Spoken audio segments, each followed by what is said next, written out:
As Jesus was walking along, he saw a man who had been born blind. Teacher, whose sin caused him to be born blind? Was it his own, or his parents' sin?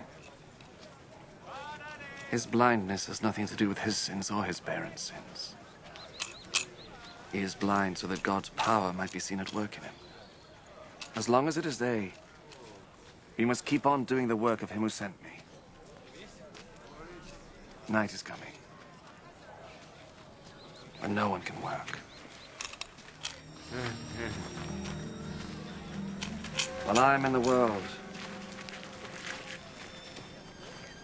I am the light for the world.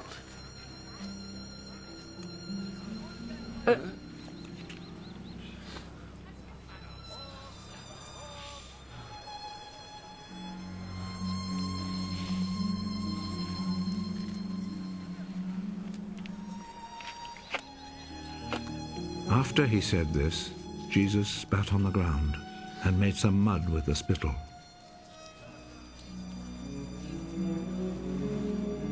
He rubbed the mud on the man's eyes.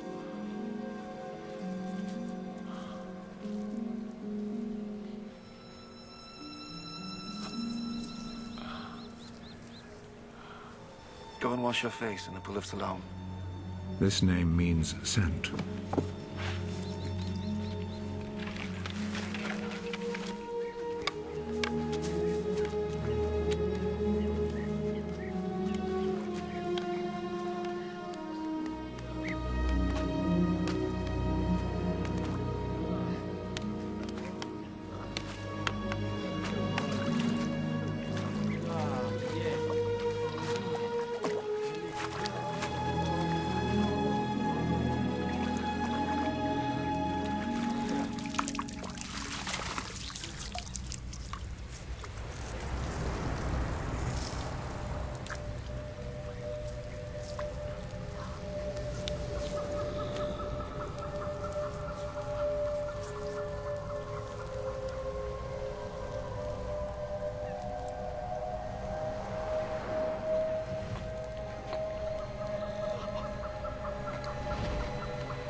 So the man went, washed his face, and came back, seeing.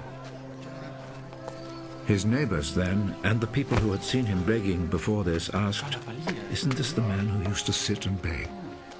He's the one. No, he isn't. He just looks like him. I am the man. How is it that you can now see?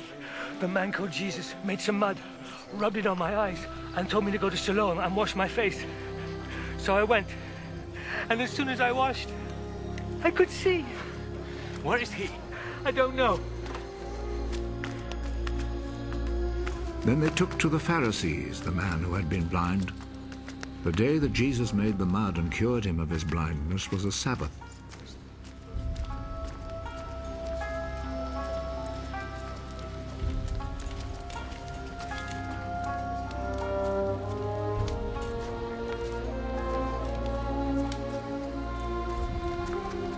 The Pharisees then asked the man again how he had received his sight. He put some mud on my eyes. I washed my face, and now I can see. The man who did this cannot be from God, for he does not obey the Sabbath law. How could a man who is a sinner perform such miracles as these? And there was division among them. You say he cured you of your blindness. Well, what do you say about him? He is a prophet. The Jewish authorities, however, were not willing to believe that he had been blind and could now see until they called his parents. Is this your son? You say that he was born blind. How is it then that he can now see? We know that he is our son, and we know that he was born blind. But we don't know how it is that he is now able to see, nor do we know who cured him of his blindness. Ask him. He is old enough and he can answer for himself. His parents said this because they were afraid of the Jewish authorities, who had already agreed that anyone who said he believed that Jesus was the Messiah would be expelled from the synagogue. That is why his parents said, "He is old enough, ask him." A second time, they called back the man who had been born blind. Promise before God that you will tell the truth. We know that this man who cured you is a sinner. I do not know if he is a sinner or not. One thing I do know. I was blind. And now I see.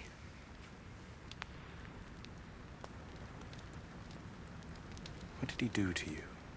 How did he cure you of your blindness? I have already told you and you would not listen. Why do you want to hear it again? Maybe you too would like to be his disciples. They insulted him and said, You are that fellow's disciple. But we are Moses' disciples. We know that God spoke to Moses. As for that fellow, however, we do not even know where he comes from. What a strange thing that is. You do not know where he comes from, but he cured me of my blindness. We know that God does not listen to sinners. He does listen to people who respect him and do what he wants them to do. Since the beginning of the world, nobody has ever heard of anyone giving sight to a person born blind. Unless this man came from God, he would not be able to do a thing! You were born and brought up in sin! And you are trying to teach us. and they expelled him from the synagogue. When Jesus heard what had happened, he found the man. Do you believe in the Son of Man? Tell me who he is, sir, so that I can believe in him. You have already seen him. And he is the one who is talking with you now.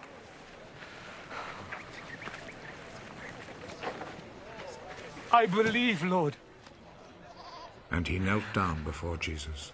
I came to this world to judge, so that the blind should see, and those who see should become blind.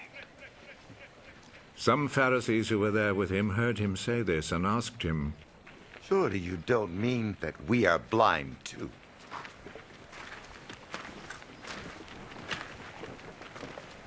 If you were blind, then you would not be guilty.